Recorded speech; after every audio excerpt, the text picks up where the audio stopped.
Many people don't know what it means to know God.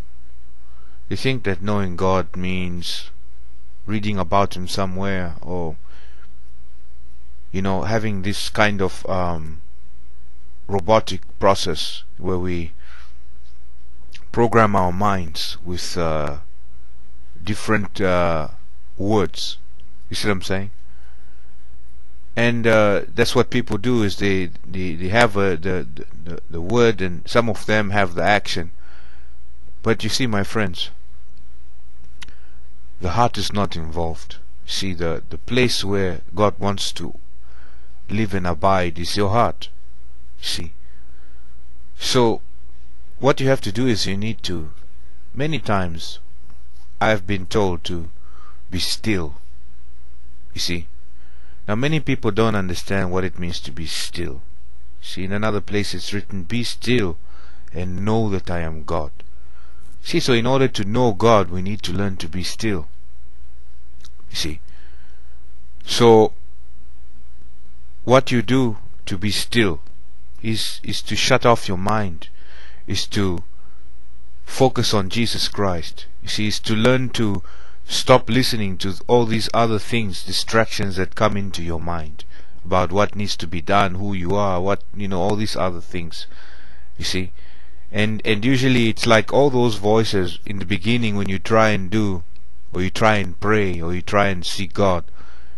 They come, those are the first, usually they come and flood you and try and tell you to go away and to do this and to do that. It's like anything you do, when you start doing it in the beginning, it's difficult because you've never made practice of it. See, so it takes a hard fight to stick in there, to stay in there. Just like the beginning part of anything is the most difficult part. It's one of the most difficult parts, the beginning and the ending. You see, it requires a lot of focus. It requires a lot of perseverance. It requires a lot of long suffering.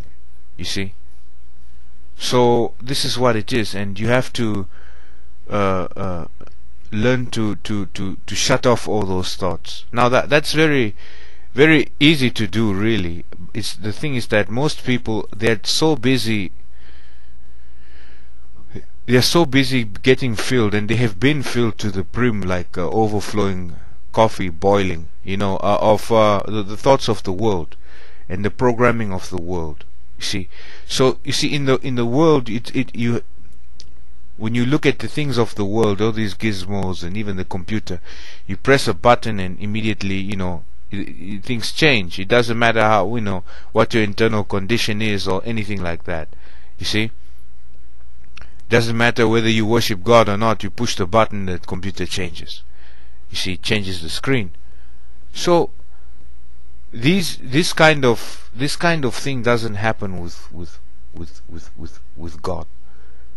You see, what you have to do is you've got to wait, and you've got to wait till all these other voices that tell you need to do this, and all these things that are percolating in your head about what you need to do, until they start dying down. So what you do is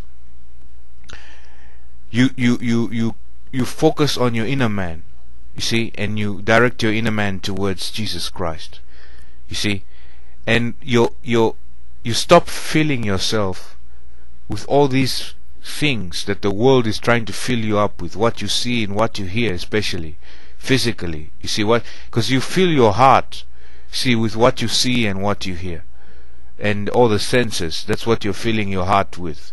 You see, so you've got to stop filling your heart with all these, especially the wrong things.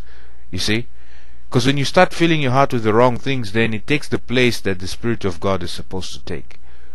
You see, and they begin to interfere with you, and they make it like it has static. You won't be able to hear, because there's this other voice you've given power to, and so you begin to hear different things. I need to, you need to go here, pay this bill, and this, you pray tomorrow, and all kinds of things, that come into your flesh. See, so You've got to learn to switch the carnal mind off. See, and that takes practice. You've got to learn to focus on Jesus Christ. That takes perseverance, you know. And you've got to start filling yourself with the right things. You see? So you stop filling yourself with the wrong things, and you start filling yourself with the right things. And slowly, as you begin to do this, then Jesus Christ will reveal Himself to you. You see? He's going to reveal Himself to you. The Spirit of God will speak to you. And then you see, when you have this experience, my friends, then nobody can ever persuade you otherwise. Nobody can take you and tell you, oh, this, because you've had a direct encounter, and this is what you need, is a direct encounter and direct relationship with the Spirit of God. You don't need anything else in the middle. You see? So all these other things that people are trying to use as middlemen and intermediaries and things like that is all wrong, and that's why they hear something, but it's not the voice of God. You see, well, they have a hard time listening to the voice of God because they want to have the things of the world, and then they want to hear the voice of God. And the problem is, it doesn't work like that. You know, if you're filling yourself up with all kinds of other things, then you know you've got to. It's like, you know, if you're boiling something on the stove, you know, in order for that thing to become still, you need to take it off the stove. You see, then it becomes still. You see, and that's the thing. So you need to get off all these things that you're doing, you know, to make you unstill, to fill you up with all these kind of. What are you doing? What are you watching? What are you listening to? What are you hearing? See, so you need to shut all those things off, and then when they stop going in, and you now start trying to put in the other things, the righteous things of the Spirit of God, then after a while, you know, you begin to hear little by little. You see, and this is the thing. It's like, you know, if you want to start a fire, you know, if there's a fire, you want to start a fire. I don't know if any of you have started a fire. If the wind is blowing, you know, and there's all kinds of rain and things, it's very hard to light a match and start a fire. It's not going to start. You see? So what you need to do is you need to wait. You need to make it still. You see, before you can light that fire. You see, then when you see the fire grows and grows to where it's big, now if the wind blows, it actually helps the fire in some cases. You see? So it doesn't put the fire out immediately, neither does the water immediately quench the fire, because it's big now, so it can withstand. It can withstand the storm, it can withstand the wind. You see what I'm saying, my friend? So, but in order to start that fire, you need to be still. You see, so that fire is like, you know, when you receive word from God, because God is a consuming fire. You see? So this is the thing, my friends. You know, you've got to stop programming yourself with all the things of the world. So when you look at the television, you look at all these things going on the internet, you know, that you see people are doing. They've become the avatar, you know, that they're pretending to be on the screen. You know, some people have fake identities on there, and they've now become the fake identity. You see. So in that identity they have to be tough, so they're pretending to be tough, you see.